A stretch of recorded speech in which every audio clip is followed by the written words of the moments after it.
तो आखिरकार चिराग पासवान के मन में चल क्या रहा है? क्या चिराग पासवान मोदी और नीतीश का खेल बिगाड़ने की तैयारी कर रहे हैं? क्या चिराग पासवान खुद मुख्यमंत्री बनने की तैयारी में है? और क्या चिराग पासवान किसी और दल का रुख करने जा रही है? दर्शकों, बिहार में विधानसभा चुनाव नजदीक है, जहां सीटों को लेकर दाव पेच अभी से ही एनडीए में शुरू हो गया, तो वहीं चिराग पासवान की नजर जो है वो नीतीश कुमार की कुर्सी पर है। चिराग पासवान मुख्यमंत्री बनना चाहते हैं और इसी कारण वो लगातार भारतीय जनता पार्टी और एनडीए पर कहीं न कहीं दबाव बनाने की पूरी कोशिश कर रहे हैं। जाहिर सी बात है, चिराग पासवान अगर बिहार विधानसभा चुनाव में उतरेंगे तो उन्हें केंद्रीय मंत्री पद छोड़ना पड़ेगा। और ऐसे में बड़ा सवाल यह है कि कौन सा वो पद होगा जिसके लिए वो मोदी का जो कैबिनेट है उसे छोड़ने को तैयार हो गई है। क्या उनकी नजर मुख्यमंत्री की कुर्सी पर है? आखिर चिराग पासवान के मन में चल क्या रहा है, बारीकी से समझेंगे। मेरे साथ दीपक जी मौजूद हैं, जो बिहार की राजनीति को बहुत करीब से जानते हैं और तमाम जो अंदर की बातें हैं उनसे हम जानने की कोशिश करते हैं। दीपक जी, आपका सबसे पहले बहुत बहुत स्वागत है। धन्यवाद। बीते कई दिनों से आप देख रहे हैं कि चिराग पासवान मोदी कैबिनेट का एक अहम हिस्सा, खुद को मोदी का हनुमान बताते हैं, लेकिन आखिर दीपक जी ऐसा क्या हो गया हाल ही के दिनों से कि चिराग पासवान बगावती तेवर दिखा रहे हैं, एनडीए छोड़ने की कहीं ना कहीं पूरे संकेत दे रहे हैं? देखिए, कहीं ना कहीं महाराष्ट्र वाली राजनीति के संकेत मिलते नजर आ रहे हैं कि यहाँ पर ऐसा ही होगा जैसा नीतीश को लेकर पहले ही चर्चा थी कि शिंदे की तरह इनका हाल होगा। ठीक अगर हम चिराग पासवान की सिचुएशन समझें तो वह अजित पवार की भूमिका अदा कर सकते हैं जी। जैसे अजित पवार पहले शिंदे और बीजेपी जब साथ आए थे तो अजित पवार नहीं थे, लेकिन बीजेपी ने देखा कि शिंदे गुट कभी भी दोबारा से उद्धव की तरफ झुकाव दिखा सकता है, क्योंकि हिंदुत्व के मुद्दे पर बीजेपी और शिवसेना दोनों लड़ती है। ठीक उसी तरीके से बिहार में भी बात आती है।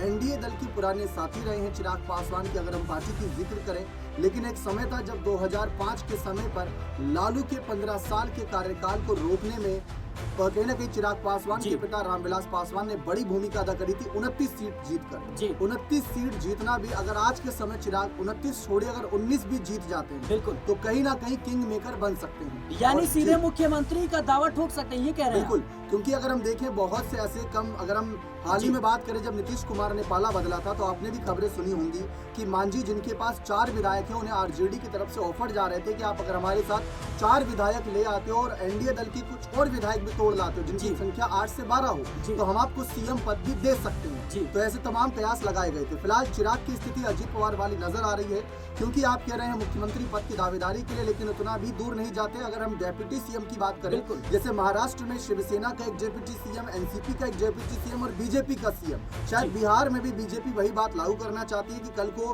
बीजेपी अपना सीएम देखे, जेडीयू का डेप्यूटी सीएम और कहीं ना कहीं चिराग पासवान की पार्टी का भी एक डेप्यूटी सीएम हो, तो शायद बीजेपी को कोई फर्क नहीं पड़ेगा, क्योंकि आप भी जानते हैं जो संवैधानिक पद होता है वो सीएम का होता है। बाकी डेप्यूटी सीएम कुर्सी की तो संवैधानिक मान्यता भी नहीं है, वो कहने वाले पद है ताकि बस एक सम्मान के तौर पर दिखाया जाए। अगर आज डेप्यूटी सीएम चाहे कि बड़ा बदलाव हो तो बिना सीएम की इजाजत की वो नहीं कर सकेंगे। जैसे तेजस्वी यादव को लेकर कहा जाता है कि 17 महीने की सरकार भले ही आपने चलाई होगी, लेकिन मुख्यमंत्री के तौर पर नीतीश का आखिरी फैसला होता। लेकिन बड़ा सवाल ये है कि केंद्र की मोदी सरकार में कैबिनेट मंत्री हैं चिराग पासवान जी, और अभी भी वो कह रहे हैं कि मैं बिहार की राजनीति करना चाहता हूं, मैं केंद्र की राजनीति में ज्यादा समय तक नहीं रहना चाहता। उनके जीजा कह रहे हैं कि चिराग पासवान को बड़ी जिम्मेदारी बिहार में मिलेगी, तब वो विधानसभा का चुनाव लड़ेंगे। देखिए, फिर तो साफ बात है कि नीतीश कुमार को पलटू राम बेवजह कहा जाता है, फिर तो चिराग को भी आप कहिए, क्योंकि अगर आपको पता है कि आपको बिहार चुनाव में, बिहार की राजनीति में दिलचस्प है, तो क्या करने गए थे आप दिल्ली? क्यों करने गए थे? वहाँ पर शपथ लेने का जो माहौल था उसमें आप शामिल ही क्यों है? आप चुनाव ही क्यों लड़े लोकसभा का? एक चुनाव लड़ने के लिए सिराज भाई सीट पर कितने पैसे खर्च होते हैं, वहाँ पर कितने बूथ लगाए जाते हैं, कितने कर्मचारी लगाए जाते हैं, क्या उन्हें अंदाजा नहीं था? क्या पैसे पेड़ पर लगते हैं? जनता के टैक्स के पैसे होते हैं। अगर उनको बिहार की राजनीति में दिलचस्पी थी तो उनको केंद्र में जाना ही नहीं चाहिए था। आप मान लीजिए आज वो अपने मंत्री पद से इस्तीफा देंगे तो बात मंत्री पद तक सीमित नहीं होगी, क्योंकि उनको एक विधायक बनना पड़ेगा। अगर बिहार सरकार में मंत्री या डेप्यूटी सीएम या सीएम बनना है तो विधायक बनकर फिर उनको आगे शपथ लेनी होगी। उसके लिए उन्हें अपनी लोकसभा की सदस्यता भी त्यागनी होगी, जैसे अखिलेश करते हैं, जैसे वो बाकी नेता करते हैं। वो अपनी सदस्यता त्यागे थे। राहुल गांधी ने वायनाड की सीट छोड़ी थी, तो चिराग को अपनी लोकसभा की सीट से भी इस्तीफा देना पड़ेगा। तो चिराग से पूछिए कि अगर आपको बिहार चुनाव में दिलचस्पी थी, क्या उन्हें नहीं पता था कि अगले साल ही बिहार चुनाव है? क्यों गए वो दिल्ली? लेकिन और आज बड़ा सवाल मेरा ये रहेगा कि एनडीए में सीट बंटवारे को लेकर अभी तक कोई औपचारिक कह सकते हैं कि बैठक नहीं हुई है। लेकिन खबर जो आ रही है बीजेपी के सूत्रों के हवाले से कि बीजेपी और जेडीयू 100 से 102 सीटों पर चुनाव लड़ने की योजना में है।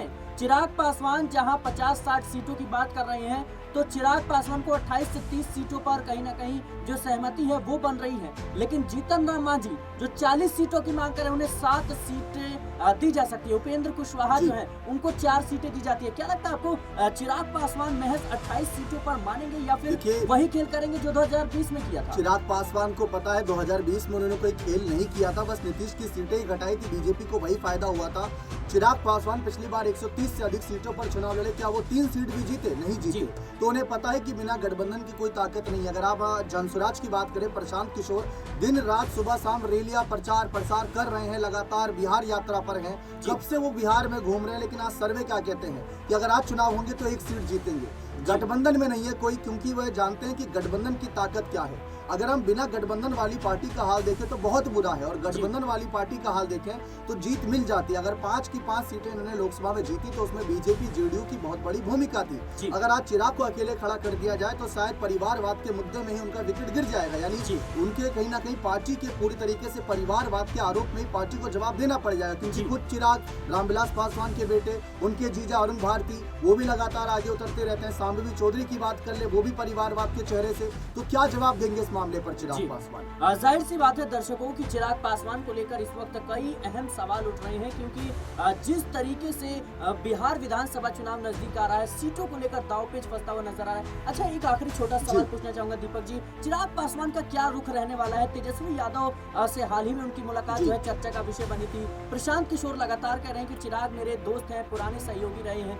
क्या लगता है आपको कि चिराग पासवान एनडीए छोड़कर ये प्रेशर पॉलिटिक्स का हिस्सा है, इसके अतिरिक्त कुछ नहीं। वो चाहते हैं ज्यादा से ज्यादा सीटें मिले ताकि दूसरे दलों का, क्योंकि चिराग ने ये बात भी साफ रखी थी कि अगर मैं 2020 का जिक्र करूं तो उन्होंने जब एनडीए का साथ छोड़ा था तो उन्हें आरजेडी से भी ऑफर मिले थे, महागठबंधन में भी जा सकते थे, लेकिन उस वक्त वो कहीं नहीं गए थे, क्योंकि उनका कहना है कि मेरे को उनकी विचारधारा के साथ जाना ही नहीं था। और रही बात मुलाकात की, तो वो कहीं ना कहीं लालू यादव को पिता तुल्य समान समझते हैं, तेजस्वी को अपना छोटा भाई कहते हैं। जब कभी ईद के मौके पर इफ्तार पार्टी होती है, दही चूड़ा का भोज होता है या होली मिलन समारोह होता है, तो मुलाकात होती रहती है। और जब ये मुलाकात हुई थी, जिस मुलाकात का आप जिक्र कर रहे हैं, तो किसी सैनिक के घर पर गए थे, जहां पर उनको कहीं ना कहीं पुष्पांजलि अर्पित करने गए थे, सम्मान देने गए थे, तो बस वहां पर छोटी सी मुलाकात हो गई थी, इसके अतिरिक्त कुछ नहीं था। जी बिल्कुल दर्शकों, जाहिर सी बात है बिहार विधानसभा चुनाव नजदीक है, तमाम समीकरणों के साथ तमाम दल उतरने की कोशिश में है, लेकिन चिराग पासवान इस वक्त बेरुखे से नजर आ रहे हैं। और खास तौर पर एनडीए को लेकर जिस तरीके से अभी कह सकते हैं सीटों को लेकर एनडीए में बवाल देखने को मिल रहा है, ऐसे में कयास इस बात के लगाए जा रहे हैं कि चिराग पासवान कहीं ना कहीं 2020 जैसा खेल एक बार फिर से करते हुए नजर आ सकते हैं, यानी अकेले चुनाव लड़ेंगे। और एक आरा में जब उनकी पार्टी की जनसभा थी, उस दौरान भी उन्होंने ऐलान कर दिया था कि मैं सभी सीटों पर चुनाव लड़ूंगा। उसके बाद देखा गया कि भारतीय जनता पार्टी की तरफ से बयान आता है चिराग पासवान एनडीए के बड़े नेता हैं, काबिल नेता हैं, और वो अकेले चुनाव नहीं लड़ेंगे, ऐसा कदम वो नहीं उठाएंगे। तो जाहिर सी बात है भारतीय जनता पार्टी की बेचैनी अभी साफ तौर पर देखी जा रही है। हाल ही में नीतीश कुमार दिल्ली भी रवाना हुए थे। कहा यह भी जा रहा है कि चिराग पासवान की जो चीजें हैं, जो उनकी हरकतें हैं, उससे नीतीश कुमार के अंदर बौखलाहट देखने को मिल रही है। देखना होगा बिहार विधानसभा चुनाव से पहले क्या कुछ बिहार में होता हुआ नजर आएगा। हल्की इस रिपोर्ट में देश और दुनिया की तमाम खबरों के लिए बने रहें स्क्रीन 9 न्यूज़।